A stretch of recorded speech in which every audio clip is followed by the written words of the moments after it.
participation has gone up by 28% in 10 years. In STEM courses, girls and women constitute 43% of enrollment, one of the highest in the world. All these measures are getting reflected in the increasing participation of women in workforce.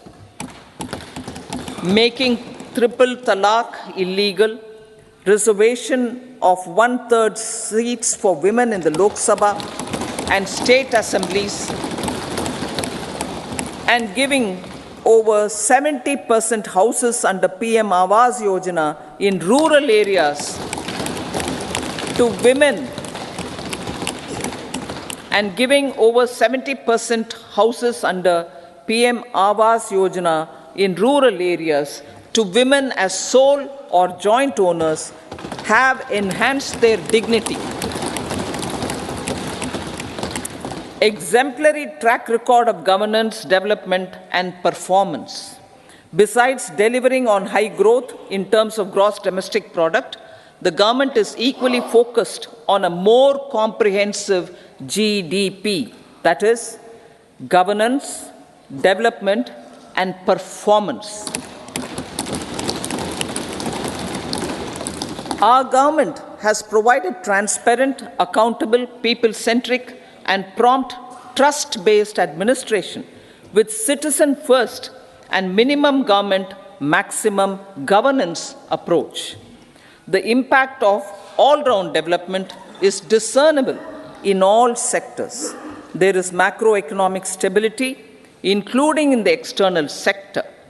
Investments are robust. The economy is doing well. People are living better and earning better, with even greater aspirations for future. Average real income of the people has increased by 50%. Inflation is moderate. People are getting empowered, equipped, and enabled to pursue their aspirations. There is effective and timely delivery of programs and of large projects. Economic management. The multi-pronged economic management over the past 10 years has complemented people-centric, inclusive development. Following are some of the major elements. 1. All forms of infrastructure, physical, digital, or social, are being built in record time.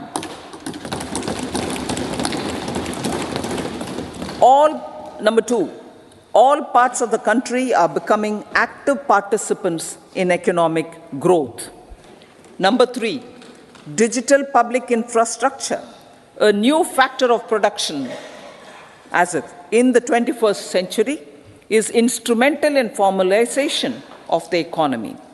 Number 4, goods and services tax has enabled one nation, one market, one tax. Tax reforms have led to deepening and widening of tax base. Number 5, strengthening of the financial sector has helped in making savings, credit, and investments more efficient. Number 6, GIFT, IFSC, and the Unified Regulatory Authority, IFSCA, are creating a robust gateway for global capital and financial services for the economy. Number 7, proactive inflation management has helped keep inflation within the policy band.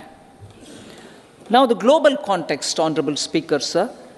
Geopolitically, global affairs are becoming more complex and challenging with wars and conflicts. Globalization is being redefined with reshoring and friendshoring, disruption and fragmentation of supply chains, and competition for critical minerals and technologies. A new world order is emerging after the COVID pandemic. India assumed the G20 presidency during very difficult times for the world. The global economy was going through high inflation, high interest rates, low growth, very high public debt, low trade growth, and climate changes. the pandemic has led to a crisis of food, fertilizer, fuel, and finances for the world, while India successfully navigated its way. The country showed the way forward and built consensus on solutions for those global problems. The recently announced India-Middle East-Europe economic corridor is a strategic and economic game changer for India and others. In the words of Honorable Prime Minister, the corridor, and I quote, will become the basis of world trade for hundreds of years to come, and history will remember that this corridor was initiated on Indian soil, unquote. Vision for Viasit Bharat. Our vision for Viasit Bharat is that of prosperous Bharat in harmony with nature, with modern infrastructure, and providing opportunities for all citizens and all regions to reach their potential. With confidence arising from strong and exemplary track record of performance and progress, earning Sabka Vishwas, the next 5 years will be years of unprecedented development and golden moments to realize the dream of developed India by 2047. The trinity of demography, democracy, and diversity backed by Sabka Prayas has the potential to fulfill aspirations of every Indian. As Honorable Prime Minister in his Independence Day address to the nation mentioned, I quote, there is no dearth of opportunities, as many opportunities as we want. The country is capable of creating more opportunities. Sky is the limit, unquote. Strategy for Amrit Kaal. Our government will adopt economic policies that foster and sustain growth, facilitate inclusive and sustainable development, improve productivity, create opportunities for all, help them enhance their capabilities, and contribute to generation of resources to power investments and fulfill aspirations. Guided by the principle, reform, perform, and transform, the government will take up next generation reforms and build consensus with the states and stakeholders for effective implementation. It is an important policy priority for our government to ensure timely and adequate finances, relevant technologies, and appropriate training for the micro, small, and medium enterprises, MSMEs, to grow and also compete globally. Orienting the regulatory environment to facilitate their growth will be an important element of this policy mix. Aligning with the Panchamrit goals, our government will facilitate sustaining high and more resource-efficient economic growth. This will work towards energy security in terms of availability, accessibility, and affordability. For meeting the investment needs, our government will prepare the financial sector in terms of size, capacity, skills, and regulatory framework. Aspirational Districts Program. Our government stands ready to assist the states in faster development of aspirational districts and blocks, including generation of ample economic opportunities. Development of the East. Our government will pay utmost attention to make the eastern region and its people a powerful driver of India's growth. PM Awas Yojana Gramin. Despite the challenges due to COVID, implementation of PM Awas Yojana Gramin continued, and we are close to achieving the target of 3 crore houses. 2 crore more houses will be taken up in the next 5 years to meet the requirement arising from increase in the number of families. Rooftop solarization and Muft Bijli. Through rooftop solarization, 1 crore households will be enabled to obtain up to 300 units free electricity every month. This scheme follows the resolve of Honorable Prime Minister on the historic day of consecration of Sri Ram Mandir in Ayodhya. Following benefits are expected. Savings up to 15 to 18,000 rupees annually for households from free solar electricity and selling the surplus to the distribution companies. Charging of electric vehicles. Entrepreneurship opportunities for a large number of vendors for supply and installation. Employment opportunities for the youth with technical skills in manufacturing, installation, and maintenance. Housing for middle class. Our government will launch a scheme to help deserving sections of the middle class, and I quote from Honorable Prime Minister's words, living in rented houses or slums or chawls and unauthorized colonies, unquote, to buy or build their own houses.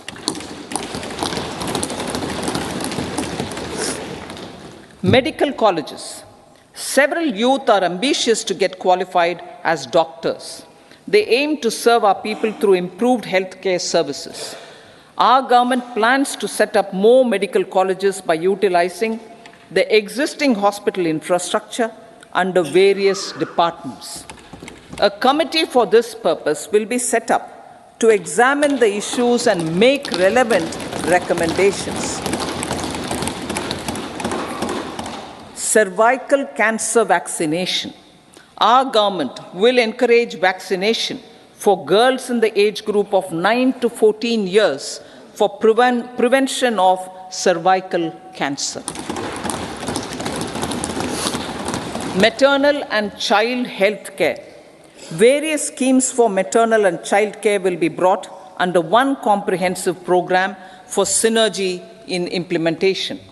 Upgradation of Anganwadi centers under Saksham Anganwadi and Poshan 2.0 will be expedited for improved nutrition delivery, early childhood care, and development. The newly designed U-Win platform for managing immunization and intensified efforts of Mission Indradhanush will be rolled out expeditiously throughout the country. Ayushman Bharat.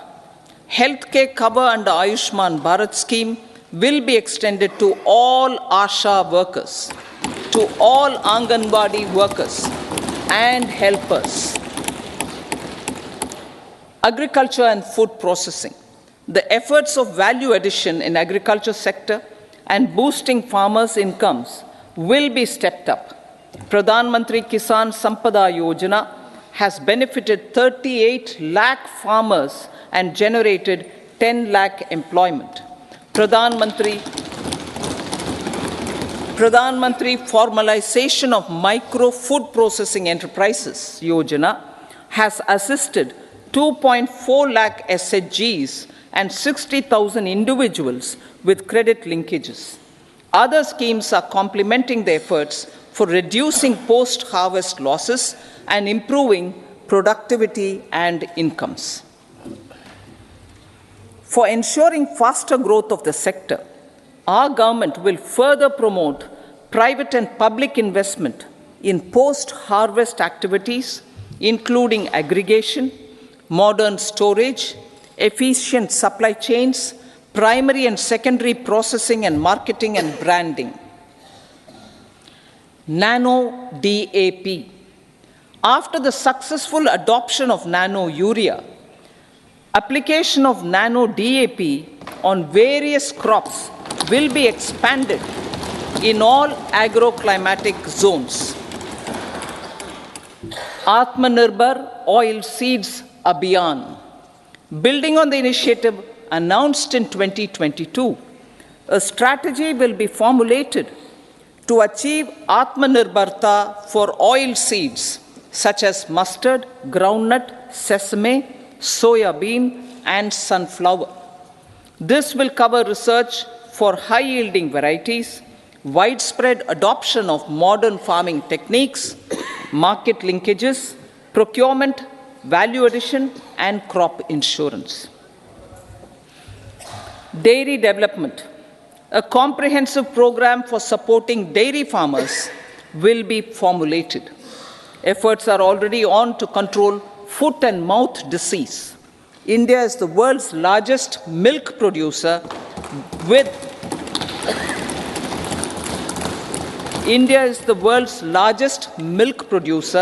but with low productivity of milch animals.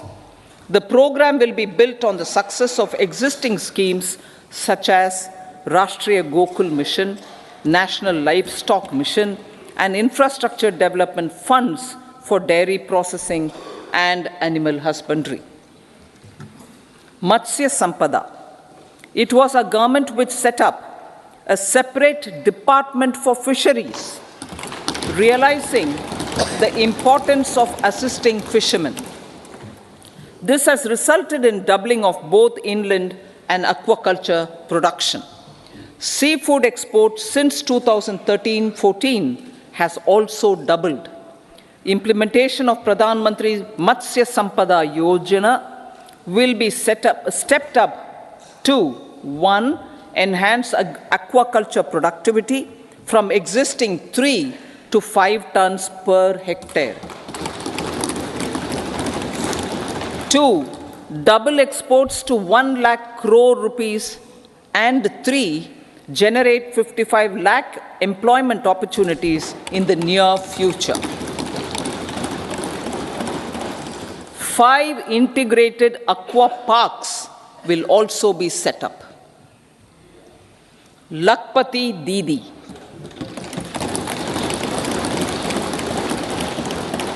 83 lakh SHGs. 83 lakh SHGs with 9 crore women are transforming rural socio-economic landscape with empowerment and self-reliance. Honorable Speaker said, their success has assisted nearly 1 crore women to become Lakpati Didi already. They are an inspiration to others. Their achievements will be recognized through honoring them. Buoyed by the success, it has been decided to enhance the target for Lakpati Didi from 2 crores to 3 crores.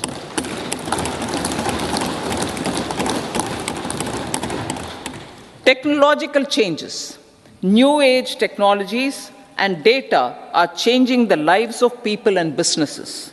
They are also enabling new economic opportunities and facilitating provision of high-quality services at affordable prices for all, including those at the bottom of the pyramid. Opportunities for India at the global level are expanding. India is showing solutions through innovation and entrepreneurship of its people. Research and innovation for catalyzing growth, employment, and development. Prime Minister Lal Bahadur Shastri gave the slogan of Jai Jawan, Jai Kisan. Prime Minister Atal Bihari Vajpayee ji, made that Jai Jawan, Jai Kisan, Jai Vigyan. Prime Minister Modi has furthered that to Jai Jawan, Jai Kisan, Jai Vigyan, and Jai Anusandhan, as innovation is the foundation of development. For our tech-savvy youth, this will be a golden era, a corpus of 1 lakh crore rupees will be established with 50-year interest-free loan provided. The corpus will provide long-term financing or refinancing with long tenors and low and or nil. I repeat that sentence. The corpus will provide long-term financing or refinancing with long tenors and low or nil interest rates. This will encourage the private sector to scale up research and innovation significantly in sunrise domains. We need to have programs that combine the powers of our youth and technology. A new scheme will be launched for strengthening deep tech technologies for defense purposes and expediting Atmanirbharta. Infrastructure development. Building on the massive tripling of the capital expenditure outlay in the past 4 years, resulting in huge multiplier impact on economic growth and employment creation, the outlay for the next year is being increased by 11.1% to 11,111 crore rupees. This would be 3.4% of our GDP. Railways. 3 major railway corridor programs will be implemented. These are energy, mineral, and cement corridor. Number 2, port connectivity corridors. And number 3, high traffic density corridors. The projects have been identified under the PM Gati Shakti for enabling multimodal connectivity. They will improve logistics efficiency and reduce cost. The resultant decongestion of the high traffic corridors will also help in improving operations of passenger trains, resulting in safety and higher travel speed for passengers. Together with dedicated freight corridors, these 3 economic corridor programs will accelerate our GDP growth and reduce logistic costs.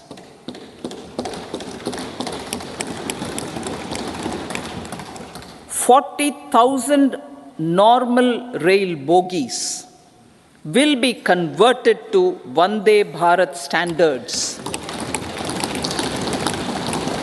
to enhance safety, convenience, and comfort of passengers. Aviation sector. The aviation sector has been galvanized in the past 10 years. Number of airports have doubled to 149.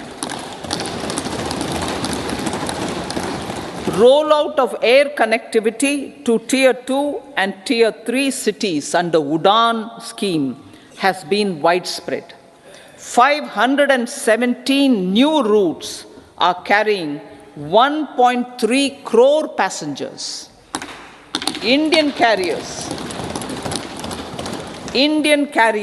have proactively placed orders for over 1,000 new aircrafts. Expansion of existing airports and development of new airports will continue expeditiously. Metro and Namo Bharat. We have a fast expanding middle class and rapid urbanization is taking place. Metro rail and Namo Bharat can be the catalyst for the required urban transformation. Expansion of these systems will be supported in large cities, focusing on transit-oriented development. Green energy. Towards meeting our commitment for net zero by 2070, the following measures will be taken. Viability gap funding will be provided for harnessing offshore wind energy potential for initial capacity of 1 gigawatt. Coal gasification and liquefaction capacity of 100 metric tons will be set up by 2030. This will also help in reducing imports of natural gas, methanol, and ammonia. Phased mandatory blending of compressed biogas in compressed natural gas for transport and piped natural gas for domestic purposes will be mandated.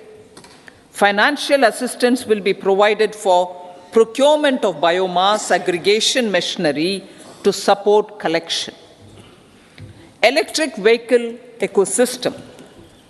Our government will expand this and strengthen the e-vehicle ecosystem by supporting manufacturing and charging infrastructure.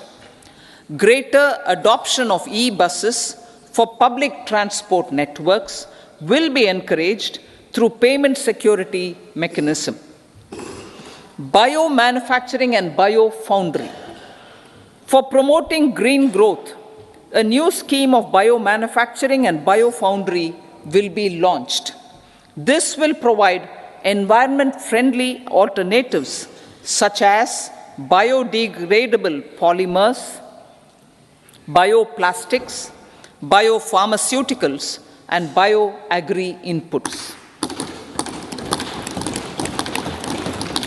This scheme will also help in transforming today's consumptive manufacturing paradigm to the one based on regenerative principles. Blue Economy 2.0. For promoting climate resilient activities for Blue Economy 2.0, a scheme for restoration and adaptation measures and coastal aquaculture and mariculture with integrated and multi-sectoral approach will be launched. Comprehensive development of tourist centers. The success of organizing G20 meetings in 60 places presented diversity of India to global audience. Our economic strength has made the country an attractive destination for business and conference tourism. Our middle class also now aspires to travel and explore. Tourism, including spiritual tourism, has tremendous opportunities for local entrepreneurship. States will be encouraged to take up comprehensive development of iconic tourist centers, branding and marketing them at global scale. A framework for rating of the centers based on quality of facilities and services will be established. Long-term interest-free loans will be provided to states for financing such development on matching basis. To address the emerging fervor for domestic tourism, Honorable Speaker, sir, projects for port connectivity, tourism infrastructure, and amenities will be taken up on our islands, including Lakshadweep. This will help in generating employment also. Promoting investments. The FDI inflow during 2014 to 23 was $596 billion US, marking a golden era. That is twice the inflow during 2005 to 14. For encouraging sustained foreign investment, we are negotiating bilateral investment treaties with our foreign partners in the spirit of First Develop India. FDI is First Develop India. Reforms in the states for Viasit Bharat. Many growth and development enabling reforms are needed in the states for realizing the vision of Viasit Bharat.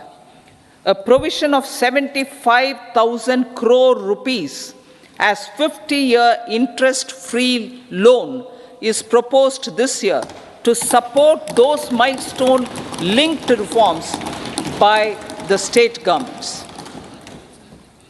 Societal changes.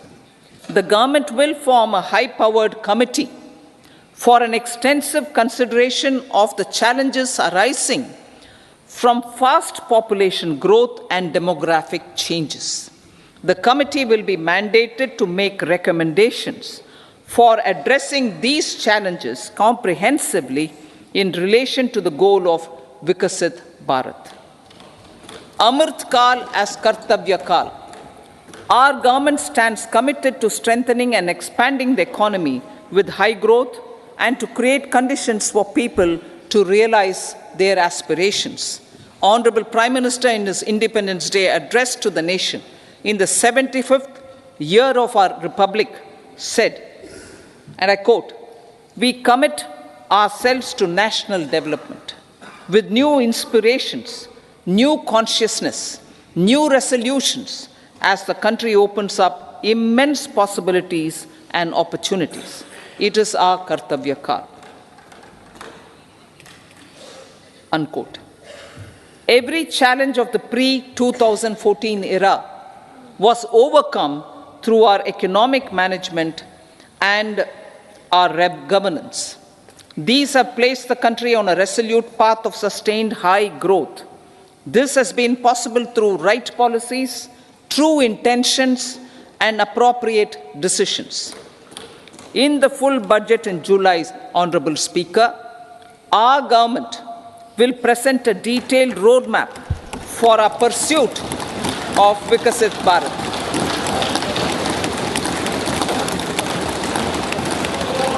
Revised estimates of 2023-24. The revised estimate of the total receipts other than borrowings is 27.56 lakh crores of rupees, of which the tax receipts are 23.24 lakh crore rupees. The revised estimate of total expenditure is 44.90 lakh crore rupees. The revenue receipts at 30.03 lakh crore rupees are expected to be higher than the budget estimate, reflecting strong growth momentum and formalization in the economy. The revised estimate of the fiscal deficit is 5.8% of GDP, improving on the budget estimate, notwithstanding moderation in the nominal growth estimates. Budget estimates for 2024-25. Coming to the year 2024-25, the total receipts other than borrowings and total expenditure are estimated at 30.80 and 47.66 lakh crore rupees respectively. The tax receipts are estimated at 26.02 lakh crore rupees. The scheme of 50-year interest-free loan for capital expenditure to states will be continued this year with an outlay of 1.3 lakh crore rupees. We continue on the path of fiscal consolidation, as announced in my budget speech of 2021-22, to reduce fiscal deficit below 4.5% by 25-26. The fiscal deficit in 2024-25 is estimated to be 5.1% of GDP, adhering to that path. So the gross and net market borrowings through dated securities during 24-25 are estimated at 14.13 lakh crore rupees and 11.75 lakh crore respectively. Both will be less than that in 23-24. Now that the private investments are happening at scale, the lower borrowings by the central government will facilitate larger availability of credit for the private sector. Vote on account. I'll be seeking vote on account approval of the Parliament through the appropriation bill for a part of the financial year 2024-25. I will now move to Part B. Honorable Speaker, sir, over the last 10 years, the direct tax collections have more than trebled and the return filers swelled 2.4 times. I would like to assure the taxpayers that their contributions have been used wisely for the development of the country and welfare of its people. I appreciate the taxpayers for for their continued support. The government has reduced and rationalized tax rates. Under the new tax scheme, there is now no tax liability for taxpayers with income up to 7 lakh rupees, up from 2.2 lakh rupees in the financial year 2013-14. The threshold for presumptive taxation for retail businesses was increased from 2 crores to 3 crores. Similarly, the threshold for professionals eligible for presumptive taxation was increased from 50 lakh rupees to 75 lakh rupees. Also, corporate tax rate was decreased from 30% to 22% for existing domestic companies and to 15% for certain new manufacturing companies. Honorable Speaker, sir, in the last 5 years, our focus has been to improve taxpayer services. The age-old jurisdiction-based assessment system was transformed with the introduction of faceless assessment and appeal, thereby imparting greater efficiency, transparency, and accountability. Introduction of updated income tax returns, a new Form 26AS, and pre-filling of tax returns have made filing of tax returns simpler and easier. Average processing time of returns has been reduced from 93 days in the year 2013-14 to a mere 10 days this year, thereby making refunds faster. Indirect taxation. By unifying the highly fragmented indirect tax regime in India, the GST has reduced the compliance burden on trade and industry. The industry has acknowledged the benefits of GST. According to a recent survey conducted by a leading consulting firm, 94% of industry leaders view the transition to GST as largely positive. According to 80% of the respondents, it has led to supply chain optimization, as elimination of tax arbitrage and octroi has resulted in disbanding of checkposts at the state and city boundaries. At the same time, tax base of GST more than doubled, and the average monthly gross GST collection has almost doubled to 1.66 lakh crores this year. States too have benefited. States' SGST revenue, including compensation released to states in the post-GST period of 2017-18 to 2022-23, has achieved a buoyancy of 1.22. In contrast, the tax buoyancy of state revenues from subsumed taxes in the pre-GST 4-year period of 2012-13 to 2015-16 was a mere 0.72. The biggest beneficiaries are consumers, as reduction in logistic cost and taxes have brought down prices of most goods and services. We have taken a number of steps in customs to facilitate international trade. As a result, the import release time declined by 47% to 71 hours at inland container depots, by 28% to 44 hours at air cargo complexes, and by 27% to 85 hours at seaports over the last 4 years since 2019, when the national time release studies were first started. Tax proposals. As for tax proposals, in keeping with the convention, I do not propose to make any changes relating to taxation and propose to retain the same tax rates for direct and indirect taxes, including import duties. However, certain tax benefits to startups and investments made by sovereign wealth or pension funds, as also tax exemption on certain income of some IFSC units are expiring on 31/3/2024. To provide continuity in taxation, I propose to extend the date to 31/3/2025. Moreover, in line with the government's vision to improve ease of living and ease of doing business, I wish to make an announcement to improve taxpayers' services. There are a large number of petty, non-verified, non-reconciled, or disputed direct tax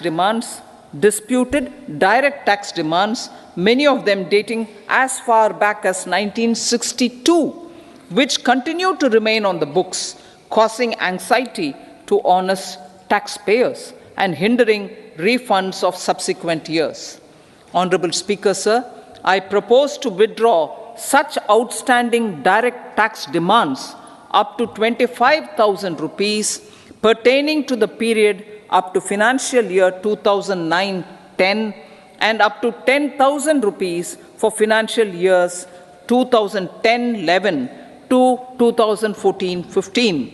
This is expected to benefit about 1 crore taxpayers. 1 crore taxpayers would benefit out of this. Economy then and now. In 2014, when our government assumed the reins, the responsibility to mend the economy step by step and to put the governance systems in order was enormous. The need of the hour was to give hope to the people, to attract investments, and to build support for the much-needed reforms. The government did that successfully, following a strong belief of nation first. The crisis of those years has been overcome, and the economy has been put firmly on a high, sustainable growth path with all-round development. It is now appropriate to look at where we were then. I repeat, it is now appropriate to look at where we were then till 2014 and where we are now, only for the purpose of drawing lessons from the mismanagement of those years. The government will lay a white paper on table of the House.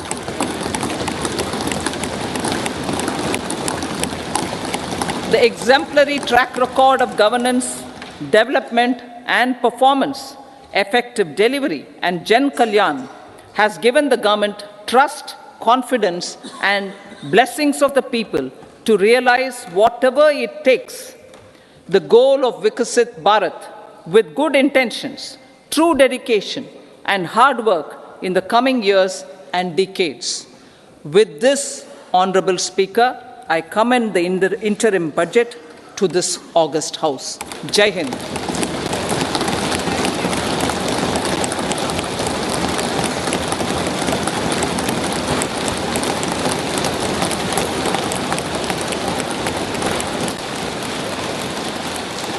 Item number 2, Shrimati Nirmala Sitharaman ji.